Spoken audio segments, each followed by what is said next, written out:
Tamil top ஹீரோஸோட biggest flop. அவங்க நடிச்சதுலேயே இந்த மாதிரி ஒரு படம் நடிச்சிருக்க கூடாதுன்ட்டு அந்த அளவுக்கு ஃப்ளாப் ஆன மூவிஸ் தான் இந்த வீடியோல பார்க்க போறோம். ஃபர்ஸ்ட் எந்த ஒரு நடிகரை பார்க்க போறோம்னா நடிகர் சூப்பர் ஸ்டார் ரஜினிகாந்த் தாங்க பார்க்க போறோம். இவர் நடிச்ச படமான தமாஷா. இது வந்து 1988 வந்த படம். இதுல ஹிந்தி ஆக்டர் ஜிதேந்தர் நடிச்சிருக்காரு. இது ஒரு பாலிவுட் டெபியூக்காக நடிச்ச மூவி நினைக்கிறேன். இந்த ஒரு மூவி அப்பயே அவர் நடிச்சிருக்காரு. இப்பதான் எல்லாருமே பேன் இந்தியான்னு பேசிட்டு இருப்போம். பட் தலைவர் அப்பயே பேன் இந்தியா மாதிரி நடிச்சிருக்காரு. இருந்தாலும் அந்த ஒரு படம் மிகப்பெரிய ஃபிளாப் ஆயிருக்கு. அவரோட கெரியர்ல ஒரு பிக்கஸ்ட் ஃபிளாப்னு சொல்லலாம். ரெண்டாவது எந்த ஒரு ஹீரோவை பார்க்க போறோம்னா ஃபர்ஸ்ட் ஒரு பெரிய ஹீரோவை பார்த்துருக்கோம். ஒரு சின்ன ஹீரோவை பார்க்கலாங்க. ஜெய். ஆக்டர் ஜெய் நடிச்சிருக்காரு. ஆக்டர் ஜெய் வந்து நிறைய படம் நடிச்சிருக்காரு. அவரில் ஏகப்பட்ட ஃபிளாப்பாக இருக்கும். பட் இந்த ஒரு படம் அவரோட பிக்கஸ்ட் ஃபிளாப்னு சொல்லலாம். அதான் நியா 2.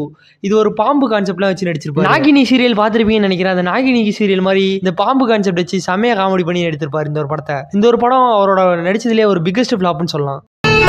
மூணாவது எந்த ஒரு நடிகரோட படம் பார்க்க போறோம்னா ஆக்டர் விஜயோட படம் தாங்க. அது எந்த படம்னா சூரா. இது 2010 வந்த படங்க. இது அவரோட 50வது படமா இருக்கு. இந்த ஒரு படம் ஒரு பிக்கஸ்ட் ஃபிளாப்பா இருக்கு. இந்த படத்தோட ஃபர்ஸ்ட் சீன் தான் எல்லாருக்குமே ரொம்ப பிடிக்கும். அந்த சீன்லயே படம் சூப்பரா இருக்கும்னு எல்லாம் யோசிச்சிருப்பீங்க. அந்த அளவுக்கு ஃபர்ஸ்ட் சீன் இருக்கும்.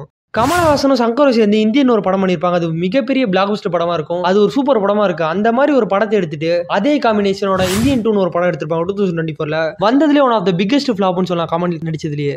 அஞ்சாவது எந்த ஒரு நடிகரோட படத்தை பார்க்க போறோம்னா ஆக்டர் சூர்யா தாங்க. சூர்யாவை நடிப்பின் நாயகன் சொல்லலாம், நடிப்பின் அரக்கன் சொல்லலாம். அந்த அளவுக்கு ஒரு நடிப்பு இருக்கும். இவர் நடிச்சதுலேயே பிக்கஸ்ட் ஃபிளாப் மூவி தெரியுமாங்க? பெரிய அண்ணா. 1999 வந்த பெரிய அண்ணா படம் தான் இவர் நடிச்சதுலேயே பிக்கஸ்ட் ஃபிளாப்பா இருக்கு. ஆனா அந்த படத்தையும் ரசிக்கிறவங்க நிறைய பேர் இருந்தாலும் அந்த ஒரு படம் தான் அவர் நடிச்சதுலேயே பிக்கஸ்ட் ஃபிளாப்பா இருக்கு. ஆறாவது எந்த ஒரு நடிகரை பார்க்க போறோம்னா ஆக்டர் விக்ரம் தாங்க. இவர் நடிச்சதுலேயே பிக்கஸ்ட் ஃபிளாப்பான மூவி தெரியுமாங்க? ராஜா பட்டேன்ற மூவி தாங்க. இது 2011 வந்த ஒரு மூவி. இந்த ஒரு மூவி அவர் நடிச்சதுலேயே பிக்கஸ்ட் ஃபிளாப்பா இருக்கு. பட் இவர் நடிச்சு நிறைய படம் ஃபிளாப் ஆனாலும் இந்த ஒரு படம் பிக்கஸ்ட் ஃபிளாப்பா இருக்கு. ஏழாவது எந்த ஒரு நடிகரோட படத்தை பார்க்க போறோம்னா ஆக்டர் அஜித் குமாரோட படம் தாங்க. இவர் ஏகேன்னு கூப்பிடுவாங்க, தலன்னு கூப்பிடுவாங்க. இவர் நடிச்சதுலேயே பிக்கஸ்ட் ஃபிளாப் தெரியுமாங்க? ஆழ்வார் 2007 வந்த ஆழ்வார் படம் தான் இவர் நடிச்சதுலேயே பிக்கஸ்ட் ஃபிளாப்பா இருக்கு. எட்டாவது எந்த ஒரு நடிகரை படத்தை பார்க்க போறோம்னா ஆக்டர் தனுஷோட படத்தை தாங்க பார்க்க போறோம். இவர் வேற லெவல் நடிக்கக்கூடிய ஆக்டர். இவர் நடிச்சதுலேயே ரொம்பவே ஒஸ்டான படம்னு சொல்லலாம், பிக்கஸ்ட் ஃபிளாப் மூவின்னு சொல்லலாம். அதுதான் பரட்டை என்கிற அழகர் சுந்தரம். இந்த ஒரு படம் 2007 வந்த ஒரு படம். இந்த ஒரு படம் தான் அவர்கள் கெரியரோட பிக்கஸ்ட் ஃபிளாப்னு சொல்லாங்க. ஒன்பதாவது எந்த ஒரு நடிகரோட படத்தை பார்க்க போறோம்னா ஆக்டர் கார்த்தியோட படத்தை தாங்க பார்க்க போறோம். இவர் நடிச்சதுலேயே ரொம்பவே ஃபிளாப்பான படம் எதுனா நான் ஜப்பான்னு நினைச்சேன். பட் இவர் நடிச்சதுலேயே பிக்கஸ்ட் ஃபிளாப் படம் எதுனா அலெக்ஸ் பாண்டியன். இந்த படம் வந்து இந்த ஒரு படம் 2013 வந்த படங்க. இந்த ஒரு படத்தில் அனுஷ்கா நடிச்சதுனால இந்த ஒரு படத்துக்கு ஹை எக்ஸ்பெக்டேஷன் இருந்துச்சு. பட் இந்த ஒரு படம் பிக்கஸ்ட் ஃபிளாப்பாக இருந்துச்சு கார்த்தியோட கெரியருக்கு.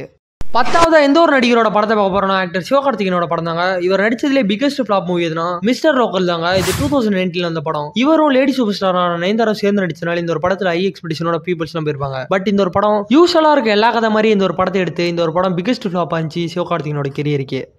11வது எந்த ஒரு நடிகரோட படத்தை பார்க்க போறோம்னா ஆக்டர் எஸ்டிஆர் சிலம்பரசன் டிஆரோட படத்தை தாங்க பார்க்க போறோம். இவர் நடிச்சதுலேயே ரொம்பவே ஒஸ்டான படம்னு சொல்லலாம், பிக்கஸ்ட் ஃபிளாப்னு சொல்லலாம். இந்த ஒரு படம் ரொம்பவே கான்ட்ரவர்சியான ஒரு படம்னு சொல்லலாம். ட்ரிபிள் ஏ தாங்க.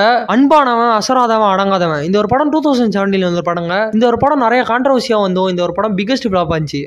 12வது எந்த ஒரு நடிகரோட படத்தை பார்க்க போறோம்னா ஆக்டர் விஜய் சேதுபதியோட படத்தை தாங்க பார்க்க போறோம். இவர் 2019 நடிச்ச சங்கத்தமிழ் என்ற படம் தான் இவர் நடிச்சதுலேயே பிக்கஸ்ட் ஃபிளாப்பா இருக்கு. இவர் ஒரு பயங்கரமான கேரக்டர் ஆர்டிஸ்ட்டுங்க. இவர் நடிக்கிற கேரக்டர்லாம் ஒவ்வொரு கேரக்டரும் வேற லெவலில் இருக்கும். ஆனால் இவர் நடிச்சதுலேயே பிக்கஸ்ட் ஃபிளாப்னா இந்த சங்கத்தமிழன் தாங்க.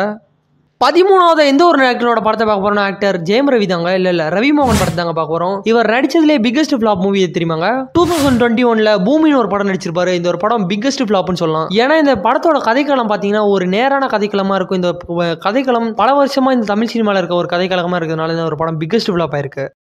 14வதும் இந்த வீடியோட கடைசி படமா எந்த ஒரு படத்தை பார்க்க போறோம்னா சிக்கு புக்கு. இது 2010 வந்த ஒரு படங்க. இதோட ஹீரோ யாருன்னா ஆர்யா நடிச்சதுலேயே ஒஸ்ட் படம் சொல்லலாம் இந்த ஒரு சிக்கு புக்குன்ற படம். இந்த ஒரு படம் தான் அவர் கெரியரோட பிக்கஸ்ட் ஃபிளாப் மூவின்னு சொல்லலாம். ஆர்யா படத்துல ஏகப்பட்ட ஃபிளாப் வந்தாலும் இந்த ஒரு படம் அவரோட கெரியருக்கு பிக்கஸ்ட் ஃபிளாப்பா இருக்கு. உங்களோட ஃபேவரட்டான மூவி இது கான்வாஸ் பண்ணுங்க. இதே மாதிரி இன்ட்ரெஸ்டிங்கான வீடியோன்னா நம்ம பெர்லின் டாக்ஸ் தமிழ் சேனலை சப்ஸ்கிரைப் பண்ணிக்கோங்க.